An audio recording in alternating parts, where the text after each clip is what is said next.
Sanford Road Trail Run here in very beautiful sunny Park City, Utah. I'm going to give you some details before I take them for a run for the Brooks Hyperion Tempo. It's part of a twosome with the carbon plated Hyperion Elite, and we'll also be testing that. But let's talk about the Tempo. So the Tempo is in my 8.5, 200 grams or 7.06 ounces. It's a 9 should come in just the way Brooks specs it at 7.3 ounces, 207 grams.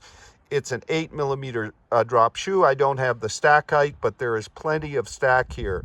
So you've got a very light up-tempo trainer racer. There's no plate. It's quite flexible. I'll show you that in a second. How did they make it so light? Well, we've got a new midsole from Brooks. It's called DNA Flash, and it's their Biomogo DNA, which is supercritically infused with nitrogen gas, which makes many more bubbles, which provide the cushioning, the response, and should also make the midsole durable. We'll be testing that, but Brooks says this should last as a trainer would in the 200 to 400 mile range. So the outsole, you see there's quite a bit of good rubber here, softer in the front it feels like, and harder in the rear, so you got plenty. It's exposed here, no problem there. So it's also designed to be quite stable on the road. You can see it's a fairly broad platform. The upper is a engineered mesh, and you can see their breathability holes. It's a kind of a single layer. I'm going to try them on and let you know how they fit during my run. There's a slightly padded tongue. You have a full heel counter with plenty of hold. We'll see how that all works. So it'll come in at $150. It'll launch June 1st. Now, we'll also be covering the Elite version, which is a carbon plated shoe with a different midsole called DNA Zero. It's an EVA that's super critically infused. It'll come in at 6.9 ounces, also an 8 millimeter drop, so not a lot lighter, but definitely under 7 ounces. And it's really designed for racing. This shoe, as Brooke calls it out, is a very light all-arounder that you can race and train in. So I'm going to take them out for a first run here in Park City, and I'll report back to you. So I'm a little ways into my run here in beautiful Park City. It's about 15 Fahrenheit or -9 C. So what I'm noticing, fit is definitely true to size here. The upper reminds me a bit of the Sonic 3 Balance from Solomon that's coming out. So it's a single layer. There's no booty. The fit is true to size, no question. It's not the softest upper, but I notice really good rear and midfoot hold here and the stability that Brooks is talking about. Early impressions of the ride. Forefoot is just about perfect. Lots of pop off the forefoot. The heel, and this may be affected by the cold, I can feel the firmer outsole rubber. It's not an overly harsh ride, but it's stable and firm at the rear. The turnover seems really snappy here. A very nice, easy transition from heel to toe, and an easy toe off. So I'm going to keep going. I just came down a bit of a hill. I'm finding them very stable. Plenty of cushioning. In this cold, I am feeling that harder outsole rubber, but the forefoot's very softly cushioned. I'm going to keep going. Well, not softly cushioned, but more than adequately cushioned for an up-tempo shoe. So I'm going to keep going here in Park City. Sanford Road Trail Run, back from my first run in chilly but very sunny Park City. It's about 15 F or -9 C, which can affect the feel of shoes, particularly the outsole rubber, which at the heel, which I found was a bit firm on this chilly day. So how does this shoe run? What does it feel like? What does it compare to? I'll try to summarize. So it's a firmer, more responsive ride. There's plenty of cushion here. As I said, I think the outsole rubber may have firmed up a bit in the cold, but the midsole felt great. I particularly like the forefoot cushion, which is plentiful but not mushy.